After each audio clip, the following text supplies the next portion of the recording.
Ang ilaw ng tahanan o isang nanay ay madalas na humuhubog sa pagkatao ng isang anak. Sa pamilya kasi ay nanay ang mas madalas na sandalan at kinukuhanan ng lakas kahit na may mga oras na siya'y nanghihina na.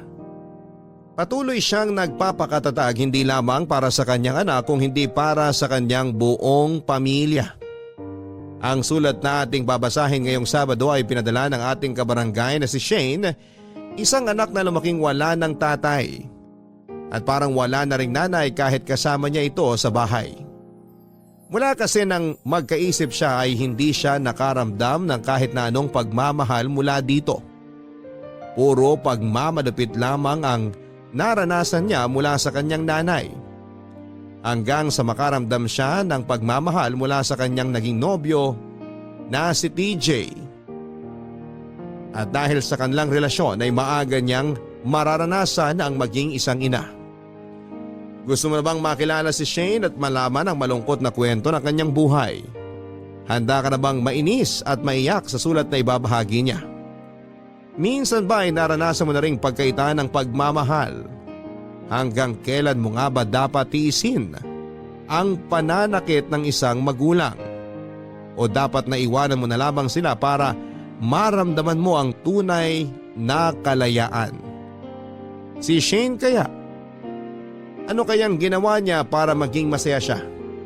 Paano kaya siya magpapakananay kung siya mismo ay hindi nakaranas ng pagmamahal mula sa isang ina? Malalaman natin ang ginawa niyang paraan dito sa mga kwento ng pag-ibig, buhay at pag-asa sa nangungunang Barangay Love Stories number 1. Dear Papa Dudut, lahat tayo ay nangangarap na magkaroon ng isang buo at masayang pamilya.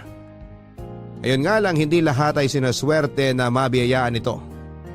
May ilan na magkakahiwalay man ang mga magulang, nakakatanggap pa rin ng pagmamahal mula sa kanila. At may ilan naman na kagaya ko na kahit kasama pa sila, ni katiting na pagmamahal ay hindi nakaranas mula sa kanila. Papa Dudut, Shane na lang ang itawag ninyo sa akin. 34 years old, taga Mandaluyong at nag-online business ng mga second-hand na bag at damit. Matagal na rin po ako nakikinig sa inyong programang Barangay Love Stories. Nakaka-inspire kasi talaga ang mga kwento na ibinabahagi ninyo sa araw-araw. At gusto ko rin na maging isang inspirasyon sa karamihan itong sulat na ibabahagi ko sa inyo sa ngayon. Wala na akong nakagis ng tatay, Papa Dudut.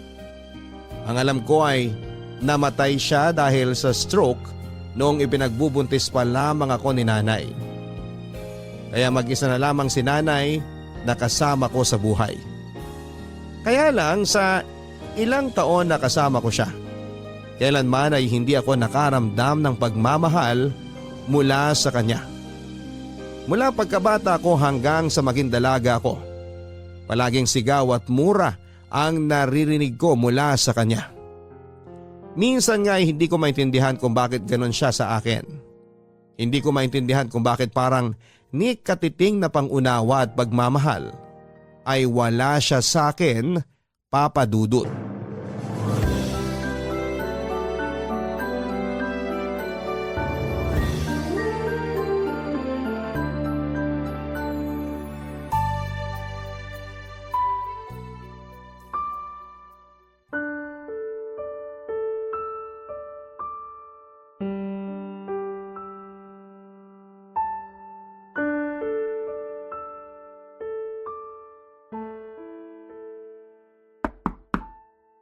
Nay? Nay, gising na po ba kayo? Nay?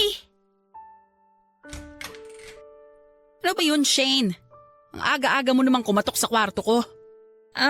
Papasok na po kasi ako sa school. Eh di umalis ka na. Bakit kailangan mo pang istorbohin yung pagtulog ko? Nay, Ano ba kasi yon? Sabihin mo na lang na makabalik na ako sa pagtulog ko. hihingi po sana ako ng baon. Ay naku, wala akong pera. Huwag ka na munang pumasok. Sige na, magpalit ka na lang ng pambahay at huwag mo na akong abalahin. Ay, Oh, teka Nay, sandali lang po.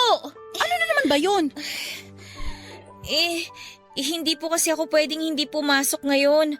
May exam po kasi kami sa isang major subject namin eh. Anong gagawin ko? Wala akong maibibigay na pera sa'yo. Nay, kahit po sana pamasahin na lang po. Hindi ka ba marunong makaintindi? Wala nga akong pera, kaya wala akong maiaabot sa'yo. Umalis ka na nga dito sa kwarto ko. Sinisira mo lang yung umaga ko eh. Nay, kailangan ko po talagang pumasok. Babagsak po ako kapag hindi po ako nakapag-take ng exam namin. Kung palad ko naman ang bumagsak dyan sa pisngi mo nang maintindihan mong wala nga akong pera. Ano bang akala mo sa akin? Bangko na anumang oras pwedeng magluwa ng pera sa'yo? Hindi naman po sa ganun. Bakit nangungulit ka pa dyan? Kasi po, hindi po talaga ako pwedeng hindi pumasok ngayon eh. Midterm exam na po namin mamaya. Mahahatak po pababa lahat ng grades ko sa SEM na to pag hindi po ako nakapag-exam. Ano nga gagawin ko? Wala akong maiaabot sa'yo, ubos na yung pera ko. Di po ba araw po ng sweldo nyo kahapon? Oo nga, pero naubos ko na rin sa tong-its kahapon. Pasalamat ka nga, nadalhan pa kita ng hapunan kagabi. Tapos hahanapan mo pa ako ng pera ngayon? At saka bakit ba nagpupumilit ka pang pumasok? Mag-aasawa ka lang din naman. Nay, hindi po ako mag-aasawa hanggat hindi ako nakakapagtapos ng pag-aaral. Sus! Sinabi ko rin yan noon. Nasan ako ngayon? Nang dahil sa'yo, hindi ako nakapagtapos ng pag-aaral ko at patapon na ang buhay ko. Kaya wag nang ipilit yung pag-aaral na yan. Dahil sigurado ako na hindi ka rin naman makapagtatapos. Mag-aasawa at magkakaanak ka rin ng maaga kagaya ko. Hindi ko po gagawin yun, Nay. Kaya nga po pinipilit kong igapang ang pag-aaral ko dahil gusto ko po talaga makapagtapos ng kolehiyo. Palagi ko pong minemaintain na mataas ang grades ko para hindi po mawala sa akin yung scholarship ko.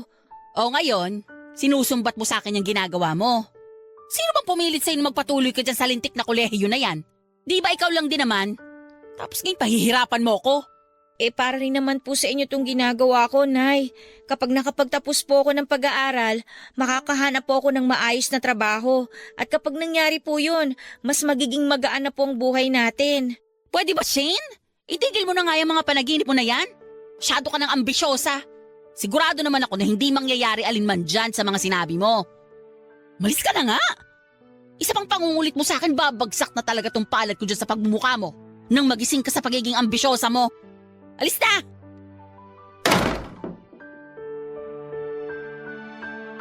Papadudot nang makagraduate ako ng high school ay gusto na talaga ni nanay na pahintuin ako sa pag-aaral. Ang sabi niya kasi ay ayos na raw yon at pwede na raw ako maghanap ng trabaho.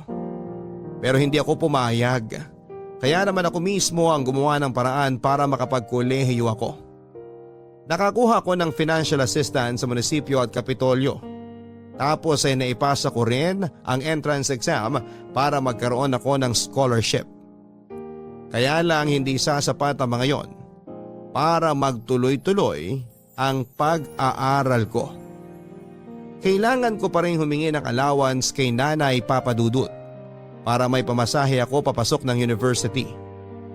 Paminsan-minsan binibigyan niya ako ng may kasamang sermon pero madalas ay wala siyang inaabot sa akin na kahit magkano. Mabuti na lamang ng araw na yon, Papa Dudut. May kapitbahay kami na nautangan ko ng pamasahe para makapasok ako at makapag-take ng exam. Hindi rin ako masyadong nakapag-concentrate noon pero ginawa ko ang lahat, Papa Dudut, para maipasa ang exam na yon. Pangarap ko kasi talagang makapagtapos. Ang nasa isip ko noon ay baka sakaling bumait si nanay sa akin kapag napatunayan ko sa kanya na kaya kong magtapos ng kolehiyo. Baka mas maging maayos ang pakikitungo niya sa oras na gumaan na ang buhay namin nang dahil sa akin, Papa Dudut.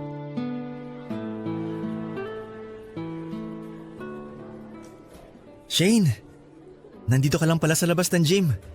Kanina pa kita hinahanap. Sorry hindi na ako nakareply sa text mo. Wala na rin kasi akong load eh. Okay lang. Mabuti pala naisipan kong dumaan dito. Pumunta kasi ako sa kantin kanina. Akala ko doon ka magla-lunch kasi alam ko na wala kang klase ng ganitong oras. Tapos na akong kumain. Kaya dito na ako dumiretso para mag-review para sa susunod na subject ko. Oh? Di ba parang halos kakatapos lang ng huling klase mo? Ang bilis mo naman kumain. Oo, binilisan ko talaga kasi ang daming tao dun sa kantin kanina eh. Ay, ganun ba? Sayang naman. Bumili pa naman ako ng 2 hotdog sandwich. Kainin mo na lang pareho. Busog na ako eh. Sigurado ka? Oo, okay na ako sa kinain ko sa kantin kanina. Oh, kala ko ba busog ka na? Pero bakit parang iba yata sinasabi ng sikmura mo? Ha? Hindi ko sikmura yun ah. Busog na talaga ako kaya wag mo na akong alalahanin, TJ. To naman, nahiya pa sa akin. Hindi mo naman kailangang itanggi na gutom ka talaga. Oh, kunin mo na tong isang hotdog sandwich tsaka tong bottled water ko. Ay, sige na nga. Kukunin ko na to kasi ang totoo, wala pa akong kahit na anong kinain mula nung umalis ako sa bahay namin kaninang umaga. Hala, bakit di mo naman agad sinabi? Eto, sa'yo na lang din tong isang hotdog sandwich ko. Naku, okay na sa akin tong isa. Salamat talaga ha. Alam mo, muntik na nga rin akong hindi makapasok kanina eh. Buti nakautang ako ng pamasahe sa kapitbahay namin. Hindi ka na naman ba binigyan ng allowance sa nanay mo? Oo, hindi nga. Muntik niya pa akong masaktan kanina dahil sa pangungulit ko sa kanya na bigyan ako kahit pamasahe lang. Kaya lang wala naman ako napala eh. Puro sigaw at mura lang ang binigay niya sa akin. Baka mainit lang ang ulo ng nanay mo kanina. Ay nako, palagi namang mainit ang ulo niya kapag nakikita niya ako. Ni minsan nga, hindi ko pa siya nakitang ngumiti sa akin eh. Para bang marinig lang niya yung boses ko, sira na kaagad yung araw niya. Huwag mong sabihin yan kasi alam mo namang hindi totoo yan. Ay, yan nga rin sana yung gusto kong isipin eh. Na mali lahat ng tumatakbo sa isip ko. Na mahal talaga ako ng nanay ko. Kaya lang ang hirap, TJ eh. Ang hirap paniwalain ang sarili ko na mahal talaga ako ng nanay ko. Hindi ko na nga naiintindihan tong nangyayari sa buhay ko eh. Hindi ko maisip kung ano ba yung kasalanan na nagawa ko sa kanya para ganituhin niya ako. Kasalanan ko ba talaga na maging anak niya ako? Uy, sige. Iiyak mo lang yan. Alam ko na kahit paano, gagaan ang loob mo kapag naiiyak mo ang bigat dyan sa dibdib mo. Sana nga mawala na yung bigat na nararamdaman ko. Pero sa araw-araw na pinaparamdam ni nanay na kinamumuhian niya ako, mas lalo lang bumibigat sa akin lahat eh. Mas lalo lang ako nasasaktan. Wala na nga akong tatay.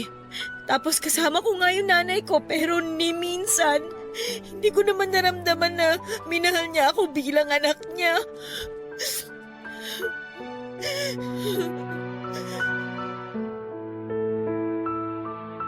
Papadudot mula nang magkaisip ako ay hindi na maganda ang pakikitungo sa akin ni nanay. Palagi niya akong sinisigawan at pinapagalitan. Minsan nga nakakasawa na yon pero tinanggap ko pa rin. Dahil wala naman akong pagpipilian at dahil mahal ko rin talaga ang nanay ko. Sino ba namang anak ang hindi magmamahal sa nanay niya? Parang wala naman, hindi ba? Kaya kahit na hindi nasusuklian ang pagmamahal ko ay ayos lang. Basta kasama ko si nanay. Sa malupit na mundong kinalakhan ko sa piling ni nanay ay si TJ ang naging kaibigan at karamay ko, papadudot. Magkaklase kami noong nasa high school at naging malapit na magkaibigan. Malapit lang din kasi sa bahay namin ang bahay nila. Tumagal ang friendship na yon hanggang college dahil pareho kaming scholar sa university. Hindi rin kasi magaan ang buhay nila kaya kailangan niya ring pagsikapan na makapag-aral sa kolehiyo. At dahil pareho kami halos na nakaka-relate sa maraming bagay, mas lalo tuloy kaming naging malapit sa isa't isa, papadudot. Papadudot habang tumatagal ay mas lalong nagiging malupit ang pagtrato sa akin ni nanay, para bang mas lumalaki pa nga ang galit niya sa akin. Kaya naman mas nahihirapan ako na pakisamahan siya. Dumarating pa sa point na nasasaktan na niya ako ng pisikal. Nasasampal niya ako. Inahagisa ng mga matitigas na bagay kapag nalalasing siya at palagi niya akong kinukumbinse na huminto na lamang sa pag-aaral. Pero syempre hindi ako pumayag, papadudot. Alam ko na ang pagtatapos ko sa kolehiyo ang pwedeng makapag-ahon sa amin sa hirap. at pwedeng maging daan para mapalapit ako kay nanay. Papadudot sa mga mabibigat na oras na pinagdaraanan ko ay si TJ ang naging kausap at sandalan ko. Palagi siyang nasa tabi ko para kahit papaano ay pagaanin ang loob ko. Kahit kailan. Hindi ko siya naringgan ng masamang salita na tungkol kay nanay. Sinasabi niya lang sa akin na intindihin ko si nanay at sigurado siya na darating ang panahon na mararamdaman ko rin ang pagmamahal nito. Nang dahil doon papadudot ay nahulog na ang loob ko kay TJ. At ang pagkakaibigan namin ay nauwi na nga sa pag-iibigan. Ang tagal naman ni TJ. Kanina pa siya nag-text na pupunta na siya rito pero hanggang ngayon wala pa rin siya. Kinakabahan na tuloy ako eh. Be, Uy, Be! Mabuti naman dumating ka na. sorry hindi kaagad ako nakalis ng bahay kasi nagigib pa ako ng tubig panlaban ni Mama. Okay lang. Upo ka na dito sa tabi ko. Sige. Ano palang meron at bigla ka nakipagkita sa akin ngayon? May gusto sana akong sabihin sa'yo eh. Ano yun? TJ, mahal mo ba ako? Anong klaseng tanong yan, Be? Sagutin mo na lang kasi. Mahal mo ba talaga ako? Seryoso ka ba sa relasyon natin? O baka naman fling lang lahat to para sa'yo?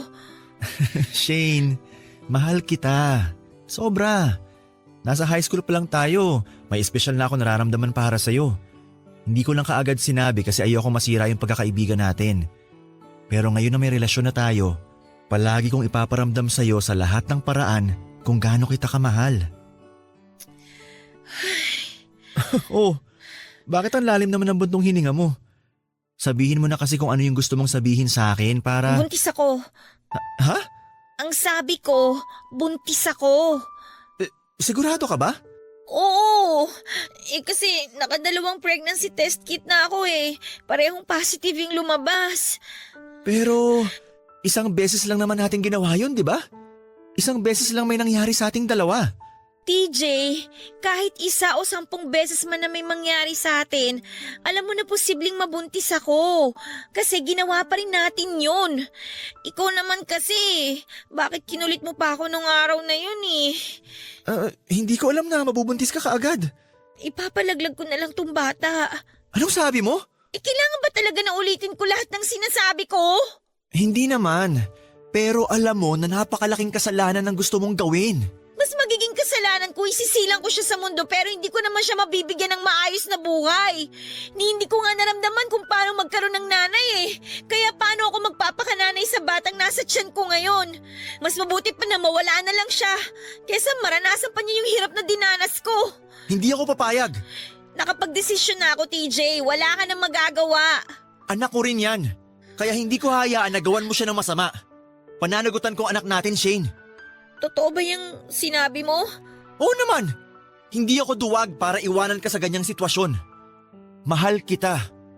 Kayo nang magiging anak natin. Hindi ko hahayaan na may mangyaring masama sa inyong dalawa.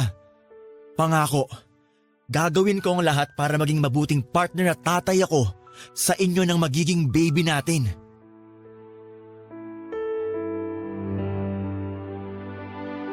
Papadudot hindi ako makapaniwala sa sinabi ni TJ noon.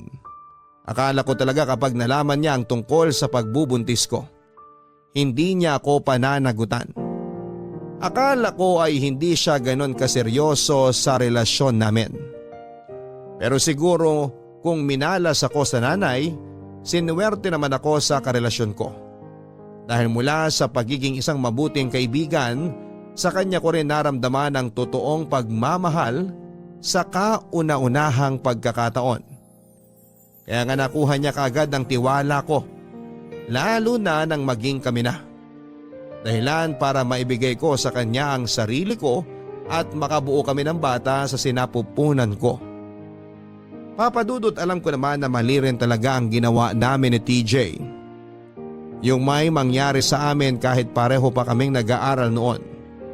Pero nandun na kami sa sitwasyon na yon at hindi na namin mababago pa. Kaya nga nasa isipan ko talaga para maitama ang lahat ay ipalaglag na lamang ang batang nasa sinapupunan ko. na labis namang tinutula ng boyfriend ko. Sobrang mali rin talaga ang bagay na yon na naisip ko.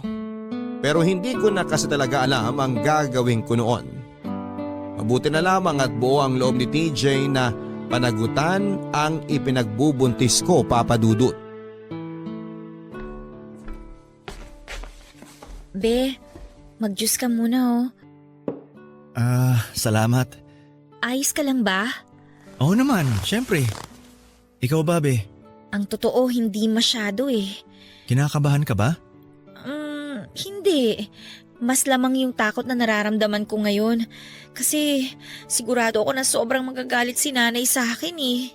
Huwag kang mag-alala. Ano man ang mangyari, hindi kita iiwan.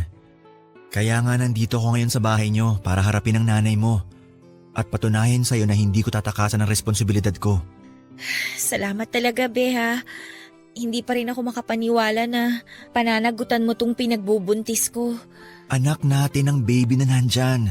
Kaya hindi ko siya tatakasan. Ay, pauwi na rin siguro si nanay. Baka mamaya nandito na rin yun. Ay, Be, nandyan na si nanay. May nagbukas na ng gate sa labas eh. Sige. Handa na akong kausapin siya. Ay, buwisit na araw to. Aga na ubos sa toong its ng pera ko Oh, nandito ka pala TJ. Magandang hapon po, tita. Walang maganda sa hapon dahil natalo lahat ng pera ko sa toong its kanina. Ba't ka ba nandito? Gusto ko po sana kayong kausapin. Tungkol naman saan? Alam mo, kung balak mong ligawan niyang si Shane, hindi mo na kailangang magpaalam sa akin. Kasi wala rin naman akong pakialam. O siya, bahala na kayo sa mga buhay niyo. Gusto ko na magpahinga sa kwarto. Nay, sandali lang po. Ano ba kasi yon? May gusto po kasi kaming sabihin ni TJ. Alam mo ikaw, lalo mo lang binibuisit yung araw ko eh. Huwag mong sabihin buntis ka at yun ang gusto niyong sabihin sa akin ngayon. Ay, tinamaan kayo ng lintik. Buntis ka nga, Shane. Umami ka sa akin. Ano? Nay, sorry po. Hayop kang bata ka? Kinukulit-kulit mo pa akong payagang ka mag-college? Tapos magpapabuntis ka lang din naman pala? Kahit kailan talaga wala kang naidulot na maganda sa buhay ko! Dapat sa'yo, kinakalbo! Napakalandi mo! Napakalandi mo, bata ka! Baka po kumapano anak namin! Tama na po! Kumalama lang po kayo, tita! Isa ka pa! Akala ko kaibigan ka lang ng anak ko? Tapos bubuntisin mo lang pala siya? Alam nyo, mabuti pa lumayas na kayo dito sa bahay ko! Layas! Halika rito! Lumayas ka! Dahan naman po! Hirap na akong buhayin ka? Tita! Tapos magdadagdag ka pa ng palamunin? Iba rin talagang takbo ng utak mo, no? Umalis ka na dito bago pang tamangalbot makalanggan palabas ng bahay na to! At ito ang tatandaan mo, ha? Kahit kailan, ayoko nang makita yung pagmumukha mo! Huwag na huwag kang magpapakita sa akin! Kati-kati mong bata ka? Sana talaga, noon pa lang namatay ka na!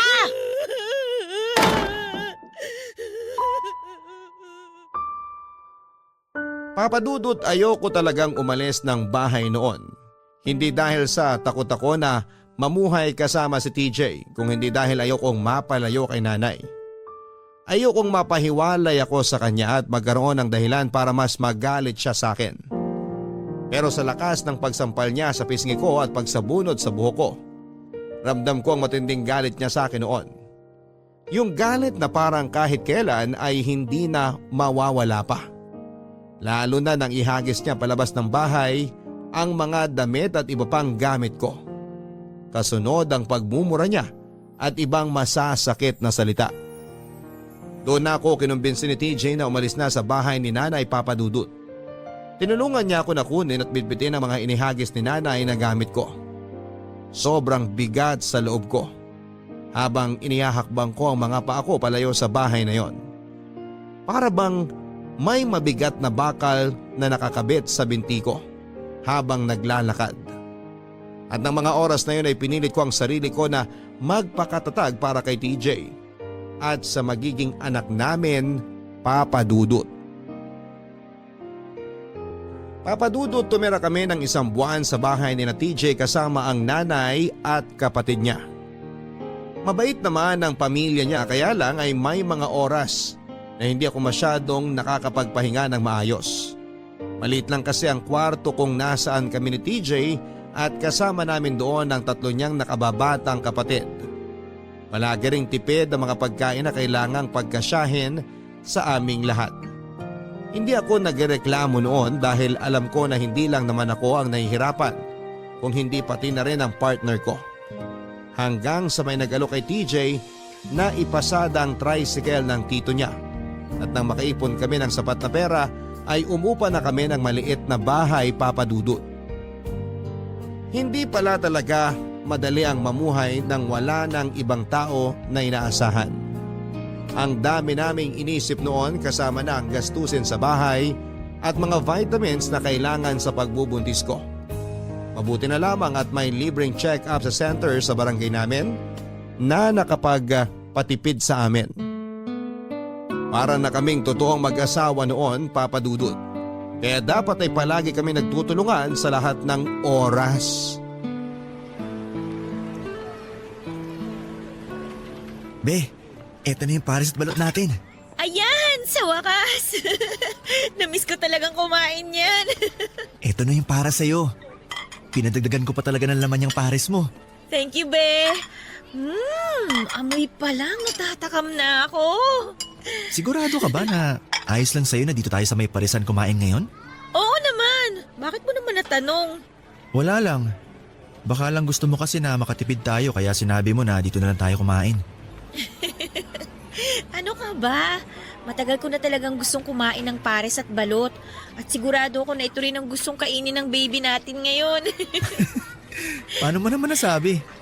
Paano kasi 'di ba ang sabi nila, kung ano raw yung gustong kainin ng nanay na nagbubuntis, yun din daw yung gustong kainin ng baby na nasa sinapupunan niya. Kaya sigurado ako na pareho kami ng gustong pagkain ni baby. Ganun pala yun? Ngayon ko lang nalaman yun ah. Narinig ko lang din yun sa center na pinagpapacheck-upan ko. Pero be, thank you ah. Para saan? Sa pagdala ko sa'yo dito sa parisan? Oo, kasama na yun.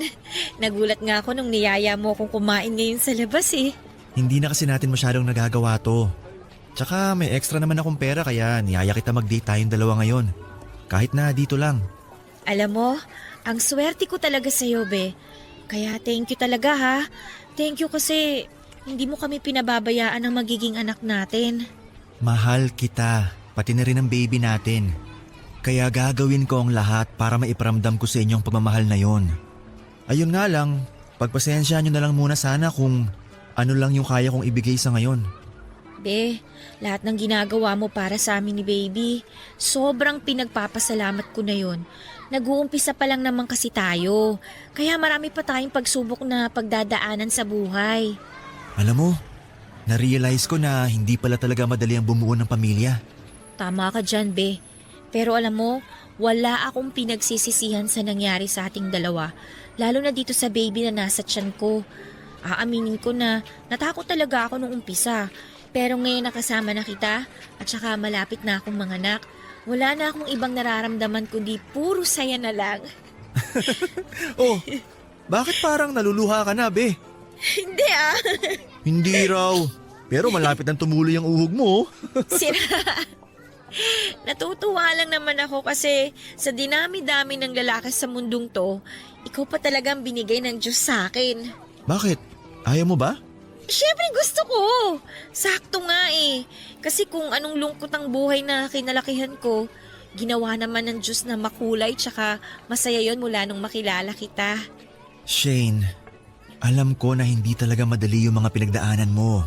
Natin. At hindi rin kita mabibigyan kaagad na magaan na buhay.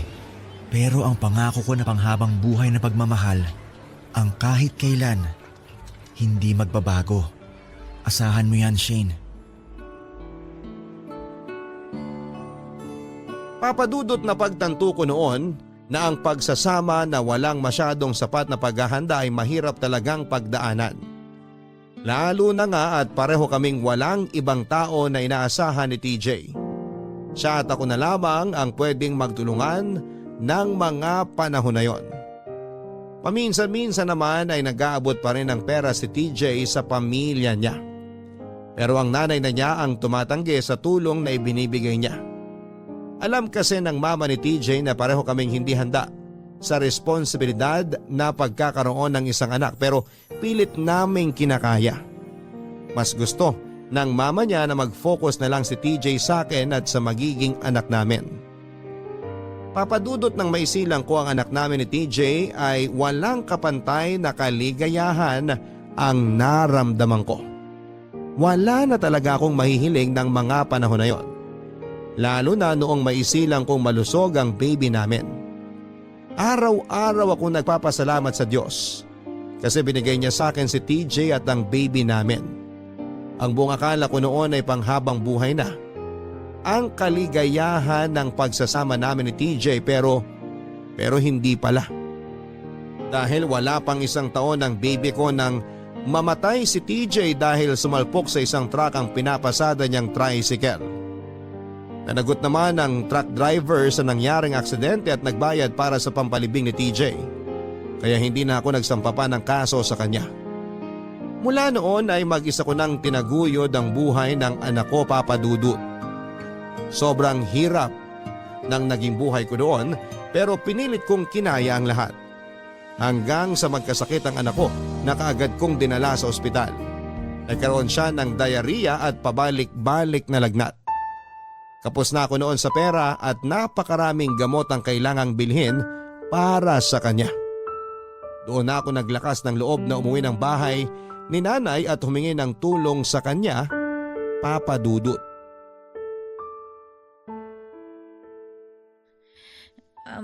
Nay? Ano ginagawa mo dito? Hindi ba ang sabi ko, ayoko nang makita yung pagbumuka mo. Nay, kailangan ko po ang tulong niyo. Naku, ayan na nga bang sinasabi ko? Pupunta ka lang talaga dito kapag kailangan mo ng tulong. Tungkol sa pera yan ano? Sa akin ka pa talaga humingi. Wala kang mapapala dahil wala akong pera. Parang awa niyo na po. May sakit po kasi ang baby ko. Kailangan ko po talaga ng pera ngayon, Nay. Tama nga ako. Pumunta ka lang dito sa bahay ko dahil kailangan mo ng pera. Hindi lang po basta perang kailangan ko, Nay. At hindi po to para sa sarili ko. Para po to sa anak ko. Sa apo po ninyo. Nasa ospital po siya ngayon. Sa wala nga akong pera dito eh. Anong gusto mong iabot ko sa'yo? Gusto mo bang wakwakin ko tong tiyan ko at dukutin ko yung isang kidney ko? Benta mo para magkaroon ka ng pera. Ikaw talaga, Shane. Noon pa man, napakahirap mo umintinding bobo ka eh. Umalis ka na. Wala ka talagang mapapala sa akin. Bakit po ba ang tigas-tigas ninyo? Hoy! Huwag mo ako sinisigaw-sigawan. Baka nakakalimutan mong nandito ka sa bahay kung leche ka. Gusto ko lang naman pong malaman ang dahilan kung bakit ganyan kayo sa akin eh. Buong buhay ko, wala na akong ibang naramdaman sa inyo kung hindi pagmamalapit lang. Tumahimik ka! Dami mong sinasabi? Kung talagang puro pagmamalupit lang ang pinaranas ko sa'yo, matagal ka na dapat patay. Kung tutuusin, napakalaki nga ng utang na loob mo sa akin eh. Kasi kahit hirap na ako, binuhay pa rin kita. Sana nga matagal nyo na lang akong pinatay. Kasi ang hirap mabuhay na may kasama akong tao na tinatawag kong nanay. Pero ni minsan naman, hindi nagpakananay sa akin. Bakit po ba galit na galit kayo sa akin? Ano po ba yung kasalanan ko sa inyo para ganituhin ninyo ako? Anak niyo naman po ako, di ba? Pero bakit hindi ko naramdaman na tinuring niyo akong anak? At mas lalong hindi ko naramdaman na naging nanay ko kayo? Kasi nasasaktan ako sa tuwing maiisip ko na bakit ang asawa ko ba ang kailangan mawala at hindi na lang ikaw. Bakit kailangan ko maranasan ang hirap na pagiging ina na wala man lang tumutulong sa akin na kahit sino? Galit kayo sa akin kasi ako kasama niyo imbes na si tatay? Ah! Ikaw ang bunga ng kanyang pag ginawa sa akin ng lolo mo! Ano pong ibig niyong sabihin, Nay? Pinagsamantalahan ako ng sarili kong ama. At ikaw ang naging bunga ng ginawa niya sa akin. At mula nang ikaw lang ang makasama ko, puro pahirap na sa buhay ang nararanasan ko. Pero ginawa ko naman po ang lahat para hindi ako maging pabigat sa inyo. Alam ko po na hindi talaga madali ang magpalaki ng anak, lalo na kung wala na tayong ibang tao na maaasahan. Pero hindi po yung dahilan para tanggalan ninyo ako ng karapatan na magkaroon ng isang nanay. Nasasabi mo lang yan dahil hindi mo alam ang hirap na pinagdaanan ko. Hindi mo alam kung gaano ako nahirapan ang buhayin ka. Siguro nga po nung una hindi ko talaga alam. Pero ngayon nag-iisa na lang po ako na binubuhay ang anak ko. Sigurado ako na alam ko na po yung nararamdaman ninyo. Ramdam na ramdam ko po yung hirap at saka sakit na nandiyan sa puso ninyo. Pero hindi ako gagaya sa inyo, Nay. Hindi ko aalisan ang karapatan ng anak ko na magkaroon ng nanay pagkatapos niyang mawalan ng tatay. Gagawin ko ang lahat para maiparamdam sa kanya na kahit ako na lang ang kasama niya, hindi mawawala yung pagmamahal ko para sa kanya. Ipaparanas ko sa baby ko yung pagmamahal na kahit kailan hindi ko naranasan mula sa inyo.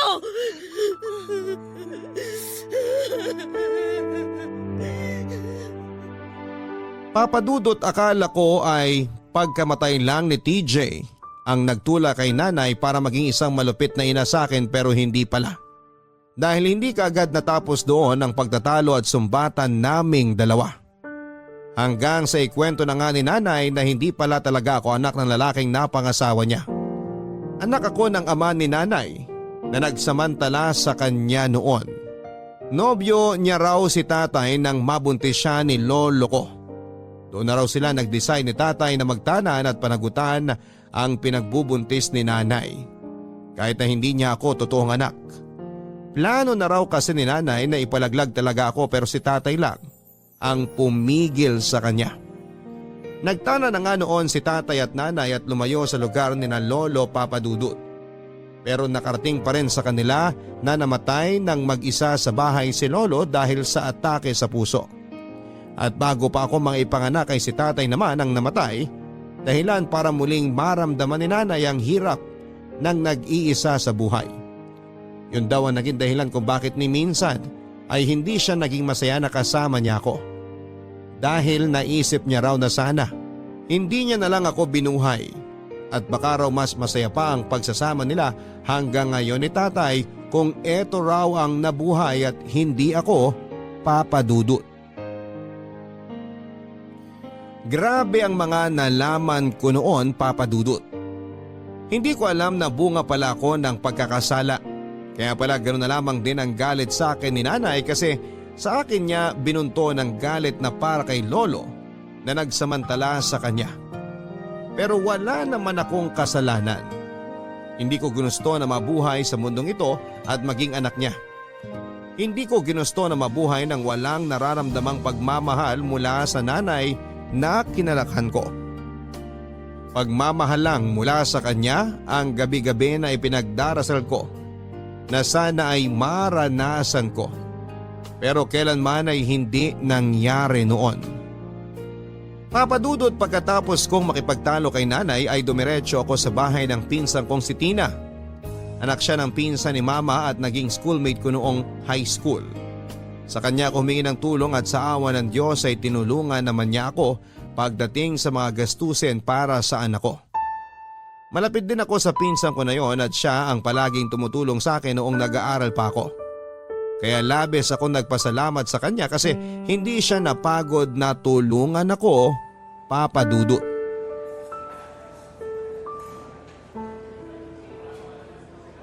Nandito ka lang pala sa kantin. Oo, kasi hinatid muna ng nurse si baby sa ward para mas makatulog siya ng maayos. Ikaw ba, nagpahinga ka na? Halos 3 araw ka na rin walang maayos na tulog, Shane. Nakakaidlip naman ako kahit papano. Pero iba pa rin ang may sapat na pahinga kasi baka mamaya ikaw naman ang magkasakit. Ayos lang ako, Tina. Huwag mo ko masyadong alalahanin. Ay nako, bago mo pa tuluyang mapabayaan ang sarili mo, kailangan mapaalalahanan na kita. Mahirap na kasi baka ikaw naman ang maospital. Kawawa naman ang baby mo kapag nangyari yon. Ito oh, may tinapay pala ako rito, kumain ka muna.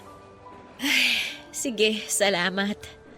Shane, Alam ko na mabigat talaga ang pinagdadaanan mo ngayon. Kamamatay lang halos ni TJ tapos bigla naman nagkasakit ang anak mo. Hindi ko na nga minsan maintindihan, Tina eh. Bakit kailangan na magsunod-sunod tong mga problema na dumarating sa buhay ko? May dahilan ng mga mabibigat na pangyayari sa buhay natin. May oras lang talaga na mahirap intindihin, pero sigurado ako na malalampasan mo rin lahat yan. Kailan kaya matatapos ang mga pagsubok na to? Minsan, naiisip ko na siguro kung nakaramdam lang ako ng totoong pagmamahal mula sa nanay ko, hindi magiging ganito kabigat sa akin ang lahat eh. Dahil alam ko na may nanay ako na maaasahan anumang oras na nangihina ako. Sa totoo lang, nagulat din ako sa sinabi mo sa akin kahapon tungkol sa lolo mo. Kaya hindi rin talaga siguro naging madali ang buhay noon para sa nanay mo.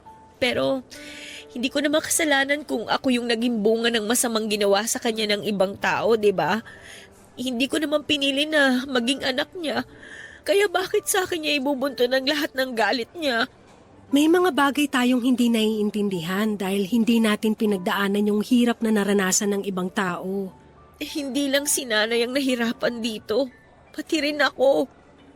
Sobrang nahirapan ako kasi naging anak niya ako. Alam ko na malaki ang galit na nabuo dyan sa puso mo dahil kay tita. Pero sana, wag mo pa rin isara ang puso mo sa posibilidad na magkaayos kayong dalawa. Siya pa rin ang nanay mo, Shane. Nanay na kahit kailan, hindi nagpakananay sa akin.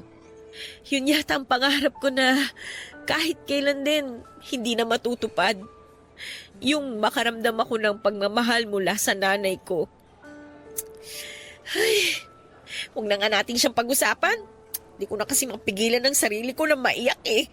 O sige, ikaw ang bahala. Ayoko lang naman kasi na mas lumaki pa ang galit na nararamdaman mo kay tita. Hindi ko alam kung mawawala pa yung galit na yon. Lalo na't pinaramdam niya sa akin na wala talaga siyang pakialam sa amin ng anak ko. Isipin mo na lang na may malalim na dahilan si tita. Kaya niya nasabi ang mabibigat na salitang binitawan niya sa'yo. Pero sigurado ako na darating ang panahon na marirealize niya na pamilya niya kayo. Na hindi niya dapat paulit-ulit na pinagtatabu yan. Sana nga, Tina. Sana makita ko ng nanay ko hindi bilang bunga ng masamang ginawa sa kanya, kundi bilang anak niya na nangangailangan ng pagmamahal niya.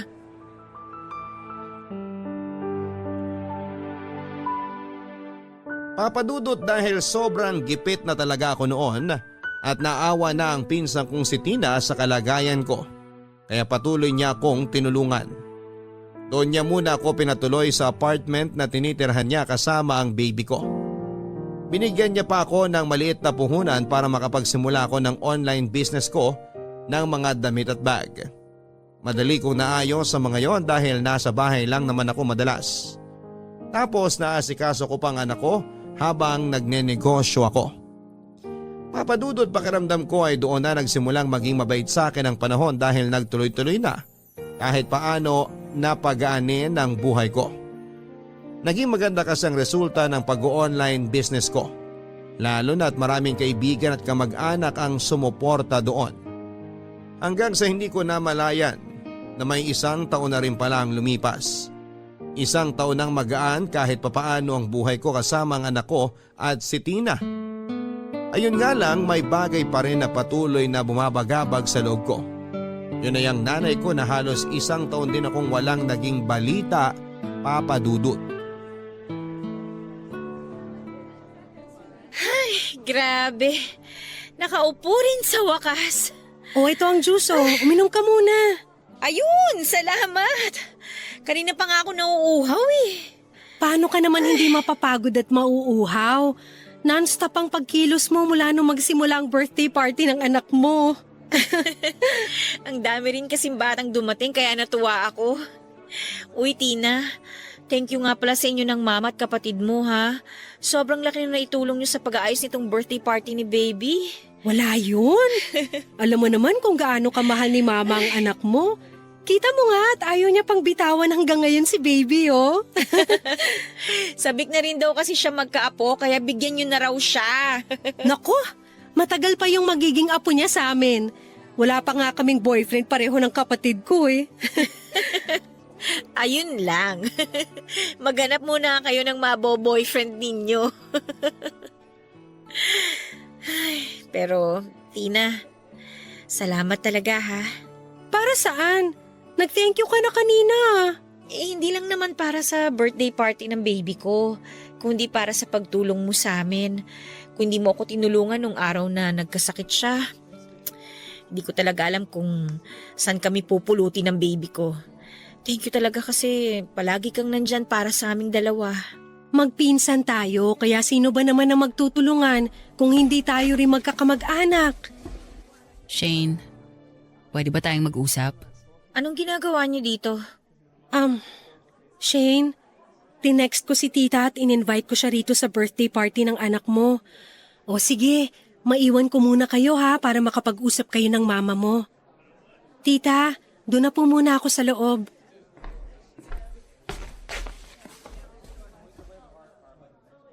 May dala nga pala akong regalo para sa apo ko. Pagpasensyahan mo na sana tong nakayanan kong bilhin para sa kanya. At kailan niyo pa siya kinilala na apo niyo? Hindi ako pumunta dito para makipagtalo sa'yo, Shane. Kayo lang naman po ang laging gumagawa ng gulo, di ba? Kayo ang palaging naninigaw, nagmumura at nananakit sa akin. Tapos, bigla na lang kayo magpapakita ngayon dito? Alam ko na malaki yung naging pagkukulang ko sa inyo. Lalo na sa'yo. Pero gusto kong malaman mo na nagsisisi na ako sa naging kasalanan ko. Talaga? Para naman ang hirap pong paniwalaan ang sinasabi niyo ngayon. Shane, ilang taon kong tiniis na hindi ka mahalin dahil palagi kong nakikita sa iyo ang lolo mo. Palagi kong naaalala yung masamang ginawa niya sa akin. Kaya pinilit kong sarili ko na kamuhian ka. Hanggang sa mawala ka na nga sa puder ko at mamuhay ako ng mag-isa. Nung isang taon, inatake ako sa puso. Mag-isa lang ako at walang kasama. Ha? Ano pong sabi niyo? Inatake kayo sa puso? Oo, mabuti na lang at nakita ako ng isang kapitbahay sa may bakuran at kaagad akong nadala sa ospital. At sa ilang araw na nagpapagaling ako doon, naramdaman ko yung matinding lungkot at pangungulila. Doon ko na-realize na nagkamali talaga ako. Naalala ko lahat ng effort na ginawa mo para mapalapit ka lang sa akin. Naalala ko lahat ng ginawa mo para mahalin kita bilang anak ko. Mga effort ko na paulit-ulit yung binasura dahil wala kayong ibang nakikita sa akin kundi puro kamalian ko lang. Shane, maniwala ka sa akin. Minahal naman talaga kita bilang anak ko. Hindi ko lang talaga maiwasan na masaktan sa tuwing maaalala kong ginawa sa akin ng lolo mo. At naaalala ko lahat yon kapag nakikita kita. Pero mula nang mabigyan ako ng pangalawang pagkakataon na mabuhay, alam ko, oras na para bumawi ako sa iyo. Oras na para bumawi ako sa inyo ng apo ko. Shane, mahal kita bilang anak ko. Sana bigyan mo pa ako ng pagkakataon na magkaayos tayong dalawa. Hindi niyo po alam kung gaano ko katagal na hinintay ang pagkakataon na to.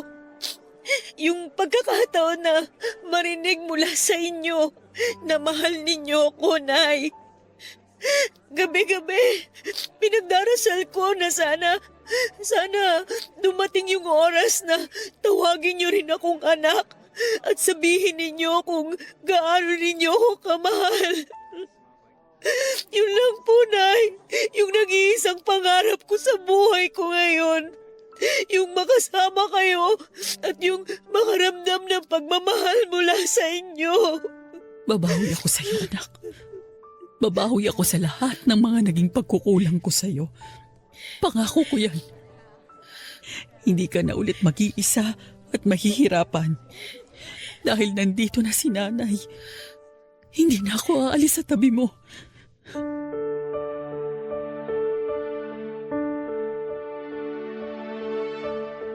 Papadudot aaminin ko na sobra ang bigat at galit na nararamdaman ko noon kay nanay. Hindi naman kasi biro ang lumaki at mabuhay ka nang may kasama kang pamilya. Pero hindi naman pamilya ang turing sa'yo. Ilang taon akong nabuhay nang walang kahit na anong pagmamahal na natatanggap mula sa kanya. Walang pagmamalasakit o pag-aaruga. Tanging galit lang talaga ang nararamdaman ko mula sa sariling nanay ko, na naging dahilan para lumaki ang kinikimkim kong sama ng loob sa kanya. Ganon pa man papadudot ng araw na yon ay nag-decide ako na kalimutan ang lahat ng hinanakit ko noon sa kanya. Lalo na nang marinig ko mula sa kanya sa kauna-unahang pagkakataon ng salitang anak at pagmamahal.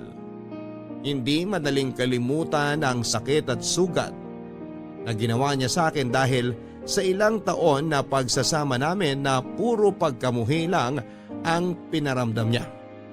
Pero handa akong pilitin na paghilumin ang sugat na yon para tuluyan na kaming magkaayos ni nanay. Yun naman kasi talaga ang matagal ko ng pangarap. Ang maramdaman ng tunay na pagmamahal mula kay nanay. Papadudot na tapos ang pag-uusap namin ni nanay na parehong basa ng mga luha ang pisngi namin at sa mahigpit na iyakapan. Mas naiyak si nanay nang makita at mayakap niya ang anak ko sa kauna-unahang pagkakataon. At nang linggo rin na yon ay lumipat na kami ng tirahan ng anak ko sa bahay ni nanay. Wala nang paglagyan ang saya noon ng puso ko, papadudot. Dahil tinupad ni nanay ang pangako niya sa akin na babawi siya sa amin ng nanay ko. Araw-araw niyang pinaparamdam sa amin ang pagmamahal niya. Nagtulungan kami sa mga gastusin at gawaing bahay. Ngayon ay mas malago na ang aking online business at napayos ko rin ang bahay ni nanay bilang pasasalamat sa kanya. Papadudot, salamat sa pagbibigay oras na mabasa itong sulat ko. Sigurado ako na may aral itong naiwan sa ating mga kabarangay na nakapakinig ng aking kwento.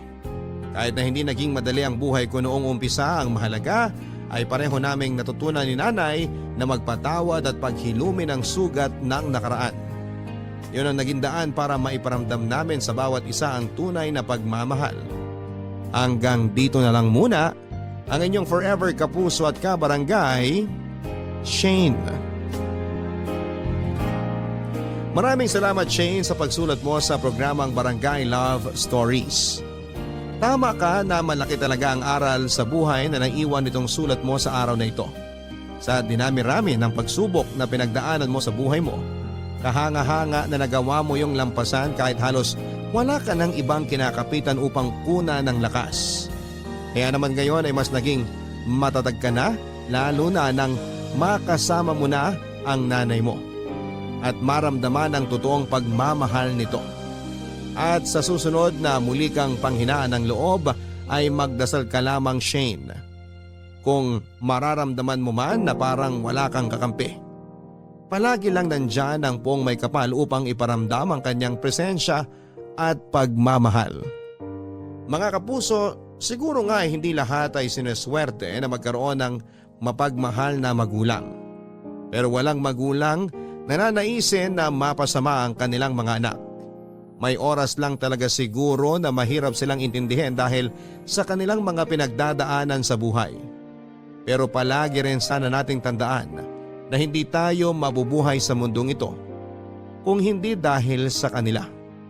Kaya mahalin natin sila sa bawat oras na pwede pa natin silang makasama. Hanggang sa muli, ako po ang inyong si Papa Dudut sa mga kwento ng pag-ibig, buhay at pag-asa sa Barangay Love Stories number 1. Hindi magandang kumuha ng higit pa sa iyong pangangailangan.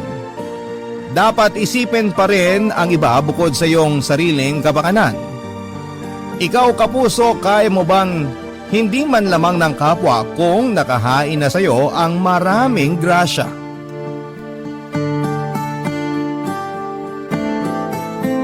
Dear Papa Dudut, sobrang init noon at halos nasa dulong parte na ako ng linya. Umaasa ko noon na sana ay may maabutan pa ako kahit itlog lang na panlaga. Pinagmasdan ko ang mga taong nasa pila at tulad ko ay alam kong nagdarasal din sila noon na sana ay may maabutan pa silang maiuwi mula sa community pantry na yon, Papa Dudut. Ito po ang kwento ng aking pagpila noon sa community pantry kasama ang aking anak na si Nika. Ako nga pala si Cheryl, 40 years old at isang single mom dito sa Dagupan. Mula noong nauso ang community pantry ay wala kaming ibang ginawa ng aking 18 anyos na anak na si Nika kundi ang pumila at umasang may makukuha mula sa mga ibinibigay ng ibang may kaya. May learning disability po si Nika. Hindi naman apektado ang pananalita niya pero sadyang mabagal ang progress ng kanyang isipan. Sa edad niya noon na 18, ang level ng utak niya ay parang sa 7 taong gulang na bata. Kailangan ko rin siyang isama dahil walang mapag-iwanan sa kanya noon sa bahay.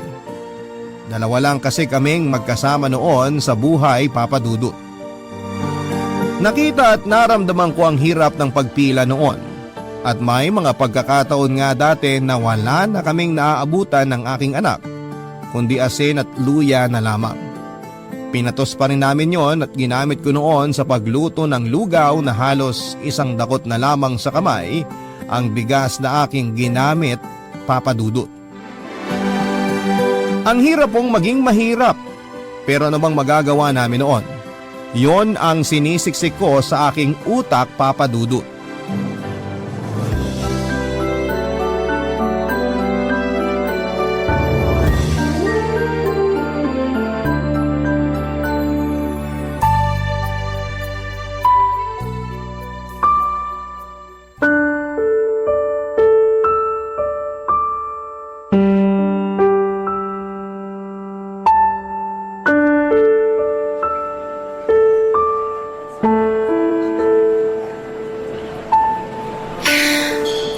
Ma, Ano yun, anak? pwede na po ba tayong umuwi? Kanina pa po kasi tayo dito. Ang init-init. Para na pong nasusunog tong braso ko, oh. Hipan-hipan mo na lang muna, anak. Mawawala rin yung init na yan. Gusto ko na rin po kasing umuwi. Ang sakit na po kasi ng paa ko. Gusto ko na po sanang umupo. Konting tiis na lang, nak. Malapit na tayo. Ipagdasal mo na lang sana may makuha pa tayong bigas at konting gulay sa community pantry. Ano po ba yung community pantry? Bakit po ba may ganyan? Wala naman po tayong pinipilahang ganyan dati eh. Ang community pantry ginawa para sa mga nangangailangan tulad natin. Tayong mahihirap, Hindi ko pa rin po maintindihan, Ma. Bakit mahirap lang? yaman. Lagi tayong kinukulang sa pera. Kaya ginawa ang community pantry na to para yung mga may kaya magbahagi sila ng blessings nila para sa mga katulad nating nangangailangan. Ano po ba yung mga nakalagay doon na pwede nating kunin, Ma? Lahat ng nakalatag sa mesa pwede nating makuha. Pero dapat yung kailangan lang natin ang kunin natin. Yung itlog po, ilan po yung pwede nating kunin? Kung para sa ating dalawa, sapat na yung 2 o 3. Depende sa iluluto ko mamaya. Ano po ba yung meron pa? Di po kasi makita eh. Ang dami kasi nakapila. Humaharang sila sa akin eh. Merong instant noodles, gulay. Kanina may prutas dyan pero mukhang naubos na rin. Teka ano pa? Ayun, meron ding asukal, patis, kape, at face mask. Ayun anak, dapat pala makakuha tayo ng face mask kasi hindi pa ako nakakapaglaban nung sa atin. May pera rin po ba doon, Ma? Minsan meron. Depende yan anak sa magbibigay. Pwede po bang magsulat doon ng gusto natin? Para yun na lang po yung ibigay nung mayayaman. Naku anak, hindi pwede. Kung ano lang yung kayang ibigay ng may kaya, yun lang ang dapat nating tanggapin at kunin.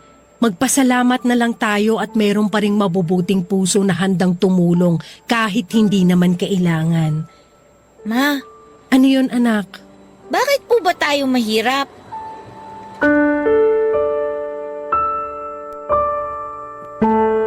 Hindi ko makalimutan ang naging tanong na yon ni Nika, Papa Dudut.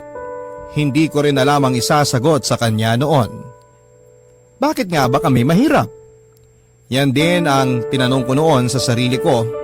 Dahil ba yon sa pagiging single mom ko? Iniwan ako noon ng tatay ni Nika 1 buwan after ko siyang maipanganak. Wala akong ibang choice kundi ang buhayin siyang mag-isa. Kinaya ko naman. Naging isa akong sales lady sa isang tiyangge at kinaya naman ang sahod ko noon na buhayin kaming dalawa. Pero dahil nga sa pandemya nadamay ako noon sa mga natanggal. Sinubukan ko namang humanap noon ng trabaho pero nabigo ako papadudot. Kaya naman nagsimula ako na pumila sa mga community pantry para mabigyan ng solusyon ang kakulangan namin noon ng pangtusto sa pang-araw-araw. Halos araw-araw nga noon nakapila kami. Hindi ko naman yon ginustong gawin pero gipit na kasi ako. Wala na akong ibang naisip na pagkukunan ng pera para sa amin ni Nika. Bilang isang ina, hindi ba't gagawin mo ang lahat para hindi ko malamang sikmura ng iyong anak? Ito na lamang papadudot ang mga katagang sinabi ko sa sarili ko para lamang lumakas ang loob kong pumili ng mga produktong libre sa community pantry.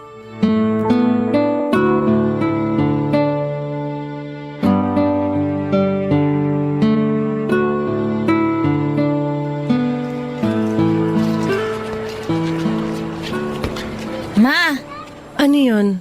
bakit po kailangan nating pumunta sa ibang barangay para makapila sa community pantry nila? Wala na po ba yung sa barangay natin? Nakita mo naman kanina na konti na lang ang natira doon, di ba? Puro kamati, sibuyas at asukal. Meron pa naman tayo noon. Kaya tayo andito sa ibang barangay? Oo, anak. Balita ko kasi mas marami yung binibigay dito, tapos kukonti lang yung mga nakapila. Mas makakapili pa tayo kumpara ron sa barangay natin.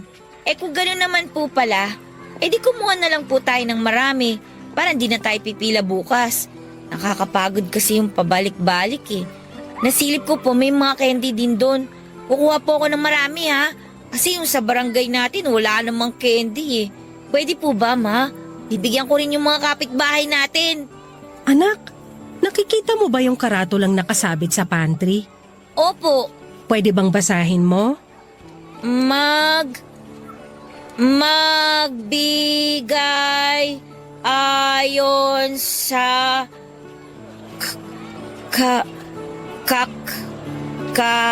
kakayahan. Kumuha batay sa pangangailangan. Magbigay ayon sa kakayahan. Kumuha batay sa pangangailangan. Tama po ba, Ma? Alam mo ba kung bakit nila nilalagay yan dyan? Hindi po. Ibig sabihin lang niyan, ang dapat mo lang ibigay ay yung kaya mo. At para naman sa mga kukuha, dapat di sobra. Kunwari, kukuha ako ng noodles para sa atin. Ang kaya lang naman nating ubusin 2 o kaya 3 noodles. Yun lang dapat ang kunin ko. Pero kasi, Ma, gagamitin naman natin yung sobra para sa ibang araw. Para di na tayo laging nakapila dito. Nakakapagod din kasi. Alam kong nakakapagod pero kailangan nating magtiis. Hindi lang tayo ang mahirap at nangangailangan. Marami ring iba na dapat makakuha dyan, hindi lang tayo. Bakit po yung ibang nakapila kanina? Sobrang dami nung kinuha nila. Yung isang lalaki nga, halos hindi na niya mabuhat sa dami ng delata na kinuha niya Yung isang matandang babae naman, nahulog yung mga kinuha niya kasi hindi na niya kayang dalhin sa dami. Tuwang-tuwa pa nga po sila, marami silang nakuha Gumaya na rin tayo, Ma, para masaya na rin po tayo. At sa tingin mo, tama ba yon? Sa tingin mo, sinunod ba nila yung nasa karatula? Hindi po, pero... Wala nang pero-pero anak. Kukuha lang tayo ng sapat para sa ating dalawa. Hindi naman tayo mauubusan. Meron pa ring ibang community pantry na pwede nating puntahan. Hindi lang tayo ang may kailangan yan. Kawawa naman yung ibang mauubusan kung kukunin natin lahat, di ba? Nakakapagod po kasi pumunta araw-araw sa community pantry eh. Lalo po kapag sa ibang barangay pa tayo pupunta. Ang hirap po maglakad. Nakakapaso po sa braso yung init eh. Kailangan eh. Sige po. Ngayon lang naman to habang wala pa akong trabaho. Pasensya na anak ha at kailangan mong magtiis. At kung kailangan mong pumila rito imbes na maglaro na lang sana. Ayos lang po yun, ma. Ang importante, masamahan kita. Nahihiya ako kay Nika Papadudot dahil nga sa hindi ko siya mabuhay dahil sa kapos ako. Kinakailangan niya tuloy dalhin ng sakit ng binti sa kakatayo at kakapila. Naawa rin ako sa kanya habang pinagmamasdan ko siyang naiinggit sa ibang batang naglalaro samantalang siya ay nakapila sa initan. Naisip ko kung may ibang paraan lang sana para hindi na kami pumila ay hindi na sana namin yon nararanasan pa. Nasaktan ang puso ko bilang isang ina habang pinagmamasdan ang mga mata niyang punong-puno ng pagod at inggit. Naisip ko nga rin na sundin ko na lang kaya ang sinabi ni Nika na kumuha ng sobra. Pero napailing na lamang ako noon.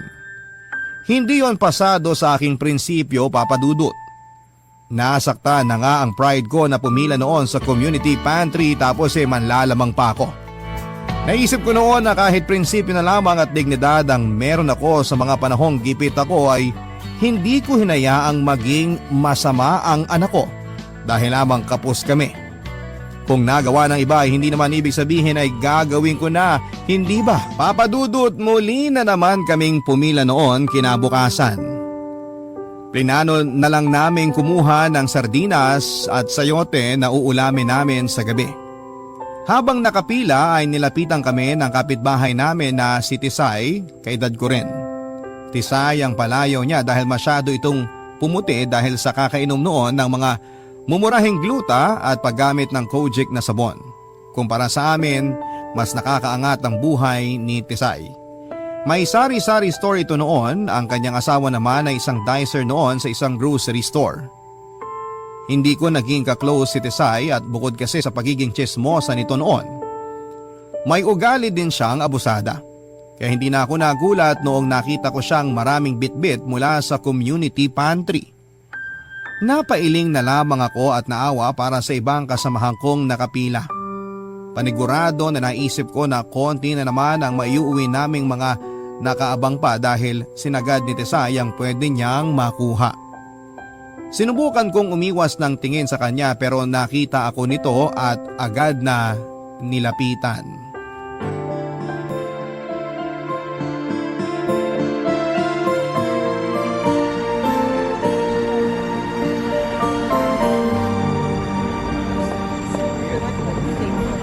Cheryl! Oh, Tisay. Mukhang nakarami ka sa pantry ah.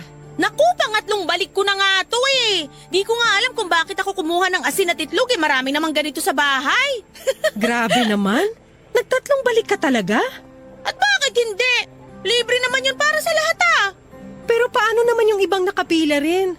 Marami rito kanina pa nakaabang. Tingnan mo yung mga nasa harapan ko. Halos nanunuyo na yung balat dahil sa init ng panahon. Sus, marami pa namang nakalatag doon. Kung sakaling maubusan sila, pwede pa rin naman silang bumalik kinabukasan ah. Marami namang magbibigay. Di nauubusan ng mayaman sa mundo, Cheryl. Masama po yan, Ate Tisay. Anong masama? Yung kumuha ng sobra. Dapat magtira pa rin tayo sa ibang nangangailangan. Aba, ay sino naman nagsabi sa'yo niyan? Si mama ko po. Binasa niyo po ba yung karatula sa pantry? Kumuha lang batay sa pangangailangan. Eh marami akong pangangailangan eh, kaya marami rin ang kinuha ko. O, di ba? Binatay ko lang sa kailangan ko. Lusot! Eh bakit po kayo kumuha ng itlog at asin kung sinabi niyo po kanina na hindi niyo naman kailangan yan? Eh kasi... Hey nako, Cheryl, kung ano-ano ang tinuturo mo sa anak mo. Pati ako nangungunsumi sa pag-i-explain eh. Tama naman siya. Dapat di ka kumukuha ng sobra. Nakakaawa naman yung hindi pa nakakakuha. Marami pang nakapila. Paano kung mas kailangan nila yan kesa sa'yo? Yung asin, yung itlog, marami ka pa niyan. Baka pwedeng ibalik mo na lang para makuha ng ibang mas may kailangan. Eh, di pumunta sila sa ibang community pantry. Dun sigurado, di sila mauubusan ng asin. Yung pagod kasi ang pinag-uusapan dito. Mahirap yung pumila ka at mag-uubos ka ng lakas at oras para rito, tapos pagdating mo sa pantry, wala ka na pala makukuha. Nakakasama yun ang loob sa totoo lang. Kaya wag nyo na pong ubusin. Ibalik nyo na po kahit 4 na itlog lang po. Please po, para makakuha din kami. Alam mo, Nika, pasalamat ka, cute ka at nasa mood ako. Pero bilang mabuting kapitbahay, ibibigay ko na lang sa inyo ang 3 itlog na to. Masarap yan ihalo sa noodles. Meron pa ako nakitang noodles doon, mga 8 pa yata. Sana maabutan nyo. Salamat po, Ate Tisay. At ito pa, may ituturo ako sa inyo kung sakaling magbago lang ang isip nyo at ang prinsipyo nyo. Ano po yun? Ayos na, Tisay. Salamat na lang dito Kailangan huwag ka magsusuot ng magara. Dapat itsurang mahirap ka talaga para kahit kumuha ka ng marami, hahayaan ka nila. Eh kasi nga kailangan mo, di ba? Mukhang kailangan mo. Pwede ka rin magkwento ng kahirapan mo. Pwede kang mag-imbento ng sasabihin mo para kaawaan ka nila. Tingnan mo, sila pa ang magkukusang magbigay ng marami sa'yo. Pwede po pala yun, Ma. Hindi naman kailangan gawin yan, Tisay. Hindi magandang gawain yan. Ayaw naming mang-abuso. Ano ka ba naman, Cheryl? Eh sa ating dalawa, dapat ikaw nga ang gumagawa nito at hindi ako. Alam kong wala ka ng trabaho ngayon at kailangan mo to. Concern lang naman ako sa'yo at sa anak mo. Kung di ka kukuha ng sobra, paano ka? O siya, mauna na ako. May pupuntahan pa akong ibang community pantry mamaya pag naiuwi ko na lahat ng to. Nainis ako kay Tisay at nahilan niya noon si Nika sa mga kalokohan at pagiging abusada niya. Kaya nga ayaw ko noon na lumapit-lapit si Nika sa kanya dahil alam kong wala itong maidudulot na maganda sa anak ko. Ilang beses akong kinumbinsin ni Nika na sundin namin ang ginawa ni Tisay. Pero ilang beses ko ring sinabi sa kanya na hindi namin yon kailangang gawin. Opo, mahirap kami. Pero hindi naman ibig sabihin noon ay mga abuso na kami. Naisip ko lang na nakakahiya naman sa mga namimigay kung sobra-sobra naman kami sa pagkuha. Sinubukan kong ilayo si Nika kay Tisay lalo na sa pagpila noon sa mga community pantry. Pero hindi nangyari yon. Nakasabay ko pa rin siya ng ilang beses at talagang pinaninindigan niya na kumuha ng kukuha kahit na hindi naman niya talaga totoong kailangan. Wala akong ibang nagawa noon kundi ang magdasal na sana ay hindi niya malason ng tuluyan ang utak ng anak ko. Ayoko magaya si Nika sa iba naming gahaman at hindi na naisip ang kapakanan ng iba na kapitbahay. Gusto ko noon na kahit kabuti ang loob lamang ang maiambag ko sa anak ko, pero naging imposible yon dahil kay Tisay.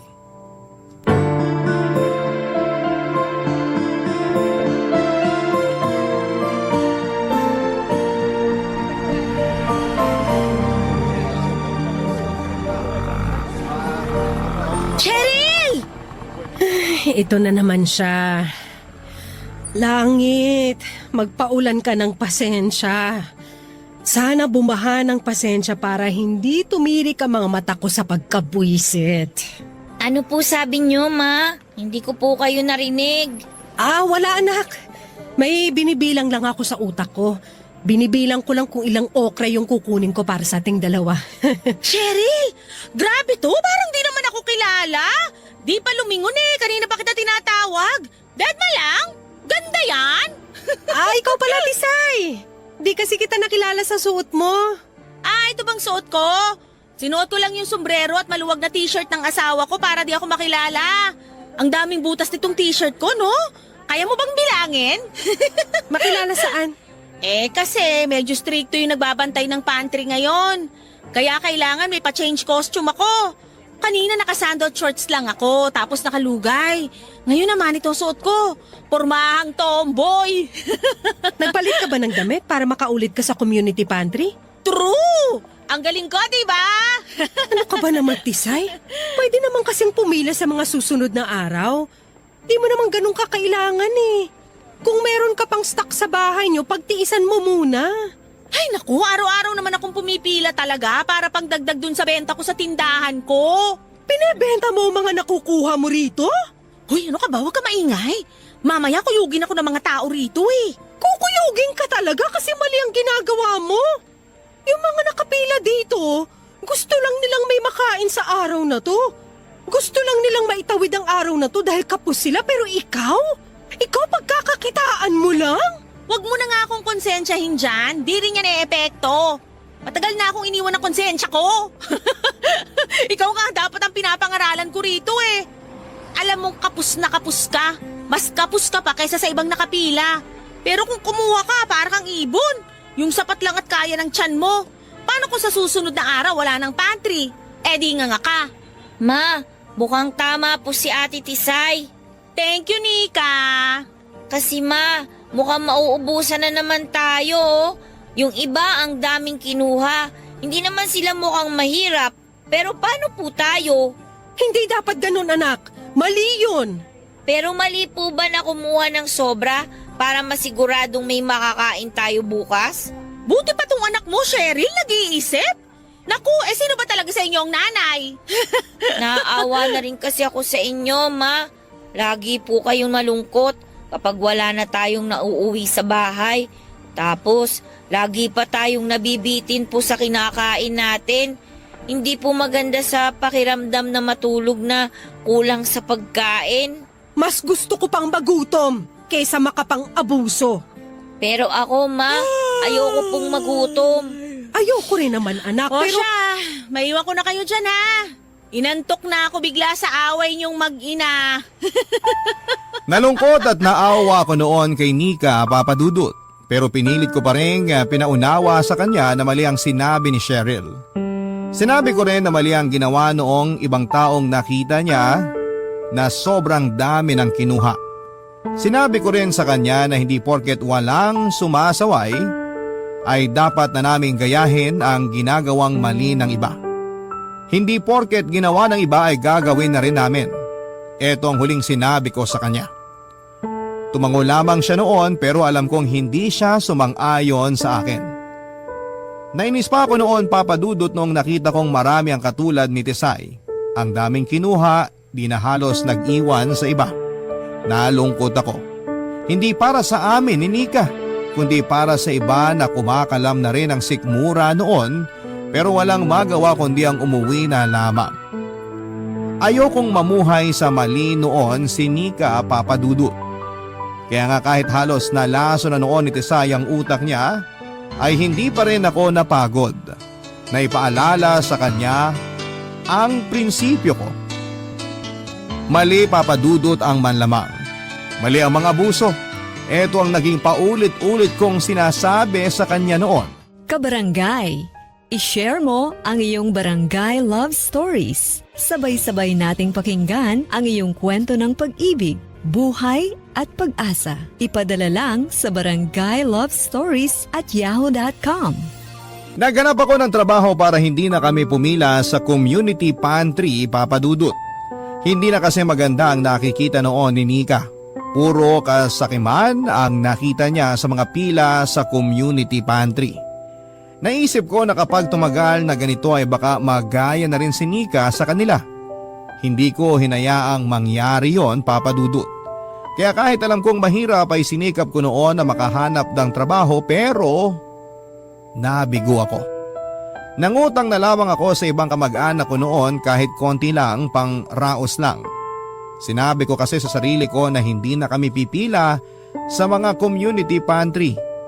Pinaalala nila sa akin na huwag kong talikuran ang pagkuha ng kailangan namin sa pantry dahil mas praktikal yon. Pero mas inuna ko ang prinsipyo ko. Sobrang tinipid ko kung ano ang meron na lamang kami. Hindi ko inalintana ang hirap ng pagtatawid sa aking prinsipyo kung ito ang paraan para maging mabuti ang anak ko.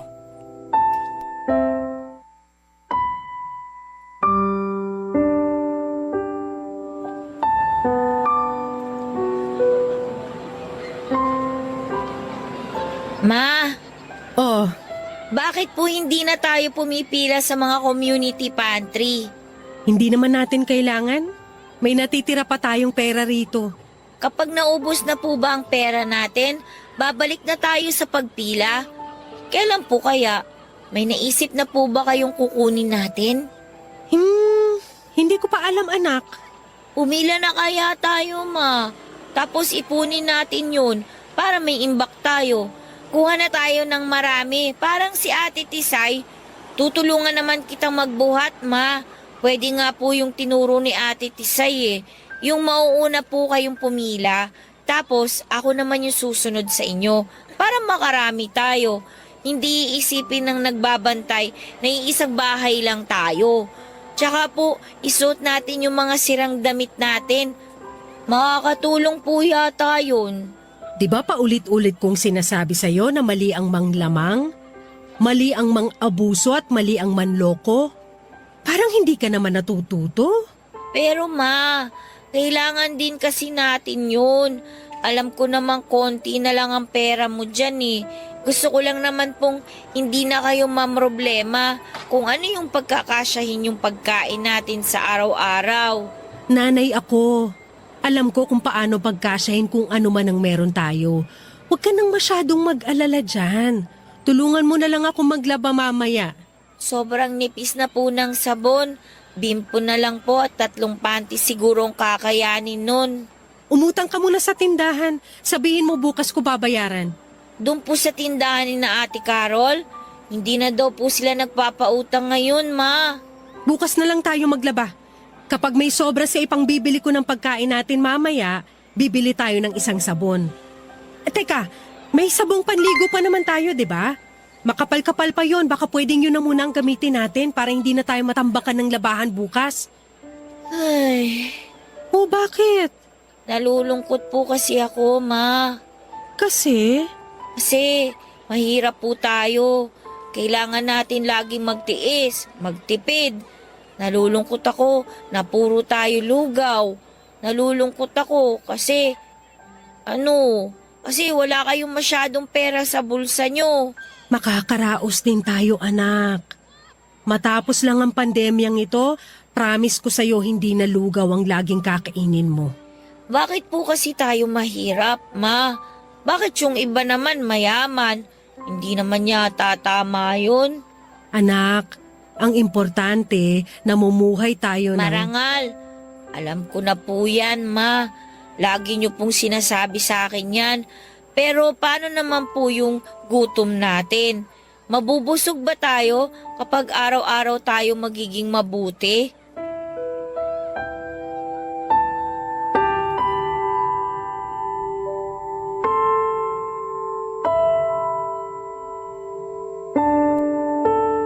Papadudot muli ay hindi na naman ako nakasagot kay Nika.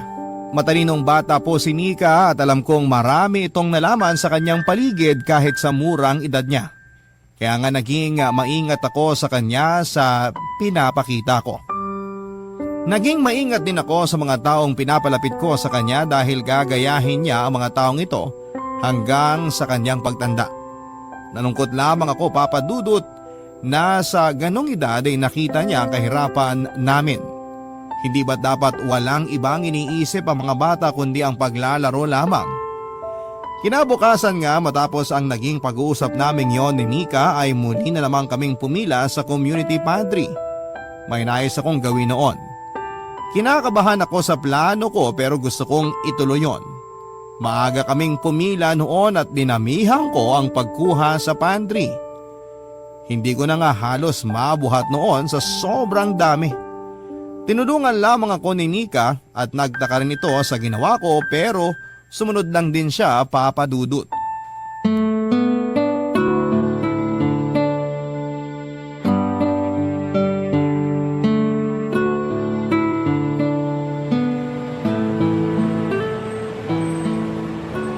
Ma, bakit po ang dami ata nating kinuha ngayon sa community pantry? Ayos lang yan, anak. Hawakan mo mabuti ang mga nakuha mo. Kaya ko naman pong dalhin to. Tara na po. Maya-maya, hintay pa muna tayo ng konti. Bakit po? Pipila pa po ba tayo? Nakita nyo naman pong wala na halos natira sa mesa ng pantry. Nakuha na nga po yata natin lahat eh. May hinihintay lang ako. Hindi na tayo pipila, dito lang tayo sa gilid. Sige po. Cheryl, Nika! Wow, ang dami niyong nakuha ha? Sabi sa inyo, di nyo naman kailangan tipirin ang sarili nyo sa paghingi eh. Tama ka nga. Maganda nga na marami kaming kinuha. Bukas pipila ulit kami. Mas marami ang kukunin namin bukas. Teka nga, ngayon ka lang ba pipila? Ah, oo, dumating kasi yung nag-deliver ng soft drinks kanina. Kailangan kong bantayan at baka makabasag na naman. Sakit talaga sa ulo yung mga yun. Ganun ba? O sige, pila ka na ron. Oo, teka, sandali lang ha. Hintayin niyo ako para sabay-sabay na tayong umuwi. Ma, wala na po halos natira dun sa pantry. Bakit nyo pa po pinapila si Ate Tisay? Makikita mo kapag bumalik siya rito. Oh, Tisay! Wala ka atang nakuha. Walang-wala talaga. Simot na simot yung noodles at dilate. Tingnan mo yung iba dun oh. Nagtsatsaga sa kung ano na lang yung meron. Kawawa naman sila. Kawawa talaga. Eh, kinuha mo halos lahat ng meron dun eh. Di ka man lang nagtira. Di mo man lang iniisip yung iba. O teka, di ba nga ikaw ang nagsabi na kumuha lang ako ng kumuha ng marami? Sa'yo nagsimula to, no? Oo nga po. Yung po lagi niyong sinasabi kaya siguro kumuha ng ganito karami si Mama. Pero paano naman kaming late pumila? Wala na kaya kaming naabutan. Di ba ganito rin naman ang ginagawa mo dati? Ilang ulit kang kumukuha ng sobra kahit na walang natitira sa iba? Tumatawa ka pa nga eh. Ikaw ang pinag-uusapan dito. Ganyan na ba ang gusto mo makita ng anak mo? Maging sakim at abusada? Asan na yung prinsipyo mo? Kaya ko nga ginagawa to ngayon para malaman at makita ni Nika kung ano yung hindi niya dapat gayahin. Ang labo mo magturo! Naintindihan ko po ang gustong sabihin ni Mama, Ate Tisay. Mali nga kumuha ng sobra at hindi magtira para sa iba. Nakita niyo po ba yung karatula na yon? Magbigay ayon sa kakayahan. Kumuha batay sa pangangailangan. O ngayon, Siguro naman po naintindihan niyo kung ano ang gustong sabihin nun sa atin. Kumuha ka na rito ng kailangan mo. Magtira ka lang ha dahil ibibigay ko pa yan sa ibang hindi nakakuha kanina. sigurado ka ba? Oo. Wala naman akong balak kunin yan lahat para sa sarili ko. Gusto lang kitang turuan kung ano yung tama. Ibibigay ko naman yan sa iba at sa'yo. Sana po sa susunod, hindi na po tayo manglamang. Ay, ona. O siya, pengin itong meatloaf tsaka okra. Gusto ko tong ulam mamaya eh. Hindi ko to bebenta, promise. Yan lang po ba? Oo, ito lang kailangan ko. Salamat, Cheryl ha.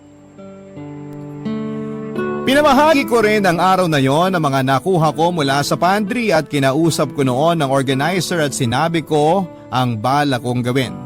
Pumayag naman siya at inayaan ako noon na hakutin ang mga pagkain sa mesa at hindi ko naman yon sinolo. Gusto ko lang maturuan ng leksyon noon si Tisay. Nag-work naman papadudot at mula nga noon ay hindi na siya nanguhan ng higit pa sa kanyang kinakailangan. Natuto siyang magtira para sa iba at natuwa kami ni Nika. Natapos na ang community pantry sa aming lugar at napapangiti pa rin ako kapag naaalala ko ang mga naging karanasan namin. I-update ko lang kayo sa nangyayari ngayon sa buhay ko ha. Yaya po ako ngayon ng anak na organizer ng community pantry na nakausap ko po dati. Naawa ito noong nalamang wala akong trabaho. Maliit lang ang sahod ko pero masaya ko dahil marangal po ito. Ikaw, ano ang kwentong community pantry mo? Ang inyo pong kapuso at kabarangay forever, Cheryl.